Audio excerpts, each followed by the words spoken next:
राम राम सभी को।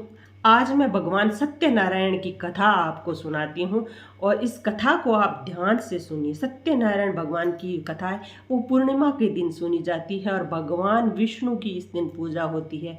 और इसके पूजा करने मात्र से और इनकी कथा सुनने मात्र से ही सारे पाप नष्ट हो जाते हैं और जीवन में सिर्फ मंगल ही मंगल होता है। तो चलिए मैं आपको बताती हूँ इसकी कथा किस प्रकार है।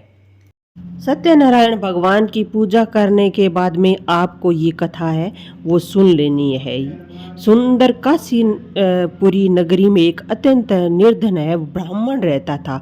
वह भूख और प्यास से बेचैन हुआ नित्य पृथ्वी पर घूमता था। ब्राह्मणों से प्रेम करने वाले भगवान ने ब्राह्मण को दुखी देकर बूढ़े ब्राह्मण का रूप धर के उसके पास जाकर आदर से पूछा कि हे ब्राह्मण देवता, आपको नित्य दुखी हुआ पृथ्वी पर क्यों घूमता है?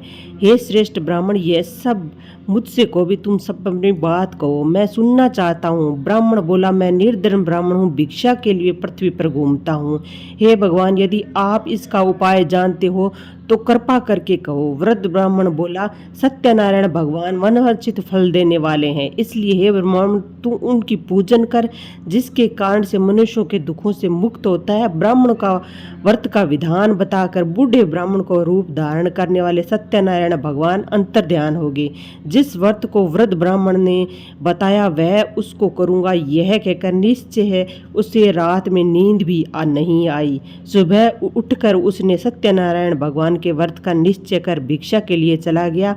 उस दिन उसको भिक्षा में बहुत धन मिला, जिससे बंधु बांधवों के साथ उसने सत्यनारायण भगवान का व्रत किया। इसके करने से वह ब्राह्मण सब दुखों से छूटकर अनेक प्रकार की संपत्तियों से युक्त हुआ। उस समय से वह ब्राह्मण हर मास व्रत करने लगा। इस तरह सत्यनारायण भगवान ने के व्रत को जो कोई करेगा वह सब पापों से छूटकर मोक्ष को प्राप्त होगा। आगे जो पृथ्वी पर सत्यनारायण भगवान का व्रत करेगा वह मनुष्य सब दुखों से छूट जाएगा। इस तरह नारद जी ने भी भगवान नारायण को कहा हुआ यह व्रत मैंने तुमसे कहा है। हे ब्राह्मण, मैं आपको और क्या कहूँ? ऋषि बोले कि हे मुनीश्वर, संसार में इस ब्राह्मण से सुनकर किस किस ने यह व्रत किया, हम सब वह सुनना चाहते हैं। इसके लिए हमारे मन में बहुत श्रद्धा है। जिसने यह व्रत को किया है वह सब सुनो। एक समय एक ब्राह्मण धन और ऐश्वर्य के अनुसार बंधु बांधवों के साथ व्रत करने को तैयार हुआ।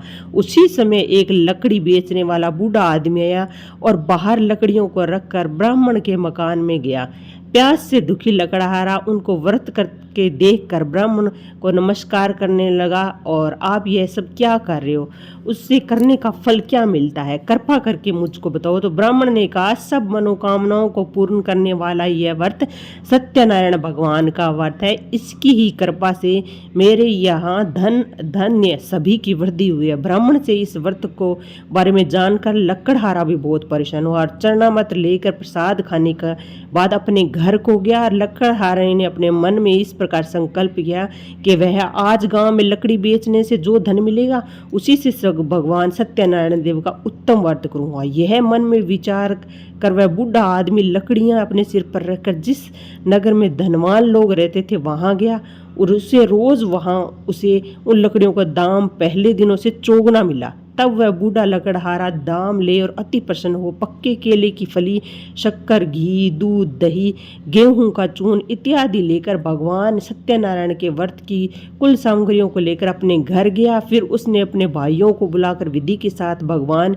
सत्यनारायण भगवान का पूजन किया और व्रत किया, और उसके प्रभाव से वह बूढ़ा लकड़हारा धन, पुत्र आदि से युक्त हुआ और संसार में समस्त सुख भोगकर बैकुंठ को चला गया। तो इतना बड़ा इस सत्यनारायण भगवान की व्रत का कथा का महत्व है। इसको सुनने मात्र से ही सारे पाप हैं वो नष्ट हो जाते हैं। तो आप वीडियो को लाइक कीजिएगा, शेयर कीजिएगा, नए हो तो चैनल को अभी सब्सक्राइब कर लीजिएगा, कि यहाँ पर मैं कथाएं, कहानियाँ और भी धार्मिक जानकारी लेकर आती हूँ। राम राम सभी को।